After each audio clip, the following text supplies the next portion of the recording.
ஆண்டவராகிய இயேசு கிறிஸ்துவின் நாமத்தில் காலை வாழ்த்துக்கள். இன்றைய மன்னா, இதோ அவர் எங்கள் மதிலுக்கு புறம்பே நின்று பலகனி வழியாய் பார்த்து கிராதியின் வழியாய் தமது மலர்ந்த முகத்தை காண்பிக்கிறார். உன்னத பாட்டு 2:9. இதில் பார்த்தீங்கன்னா சூலைமித்தியால் தன் நேசரை குறித்து வர்ணிக்கிறதை நம்ம பார்க்குறோம். இது இந்த உன்னத பாட்டு நமக்கு ஒரு கன்ஃபியூஷனாக இருக்கிற மாதிரி இருக்கும். ஆனால் அதை வாசித்து அதனுடைய காரியங்களை நான் தியானிக்கும் போது உண்மையாகவே அது ரொம்ப ரசிக்கத்தக்கதாக இருந்துச்சு. சூனேம் என்ற கிராமத்தில் ஒரு அழகிய பெண் இருந்தால் அவ்வூரில் இருந்த ஒரு மேய்ப்பனை அவள் விரும்புகிறாள். அந்த மேய்ப்பன் தான் ஆண்டவராகிய இயேசு கிறிஸ்துன்னு வர்ணிக்கப்படுது. ஆனால் அவர்கள் அன்பு மிகுதினால் அடிக்கடி சந்திக்கிறாங்க. அவர்களுக்கு திருமண ஒப்பந்தமானது.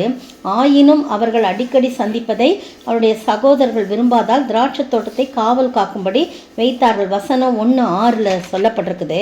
இதில் பார்த்தீங்கன்னா சாலமோன் அரசர் தனது ரதங்களோடும் பரிவாரங்களோடும் நாட்டை சுற்றி பார்க்க வராராம்.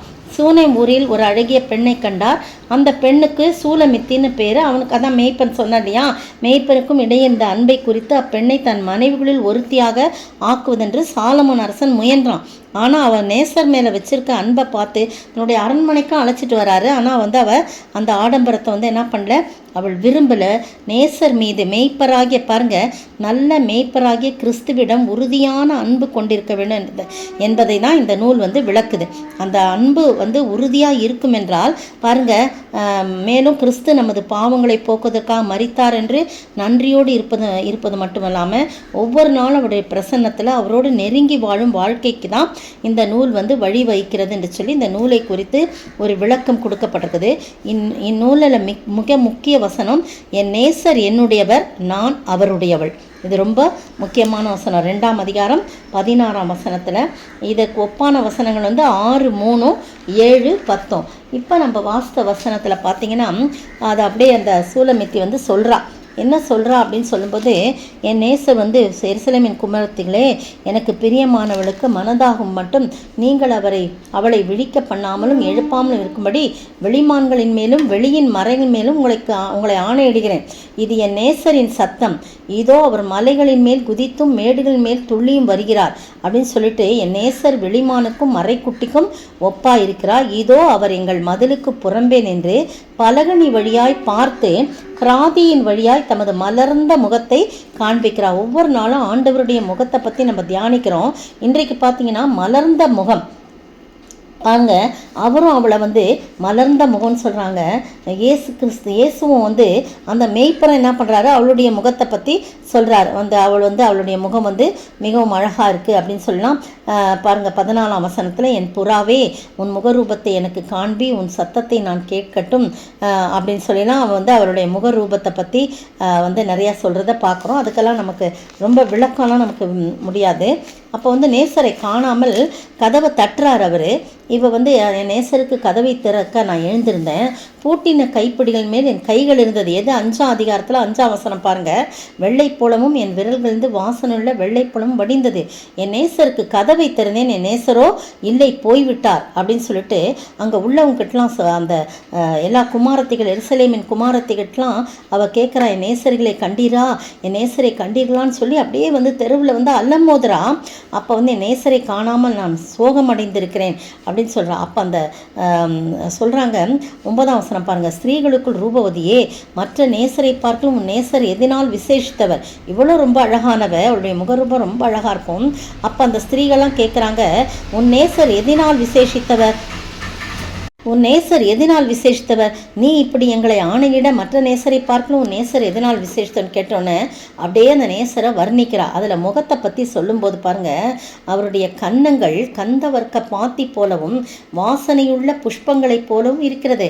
அவருடைய உதடுகள் லீலி புஷ்பங்களை போன்றது, வாசனையுள்ள வெள்ளை போலும் அதிலிருந்து வடிகிறது. அவருடைய கண்கள் தண்ணீர் நிறைந்த நதிகளின் ஓரமாய் தங்கும் புறா கண்களுக்கு ஒப்பானவர்களும் பாலில் கழுவப்பட்டவர்களும் நேர்த்தியாய் பதிக்கப்பட்டவர்களுமாய் இருக்கிறது.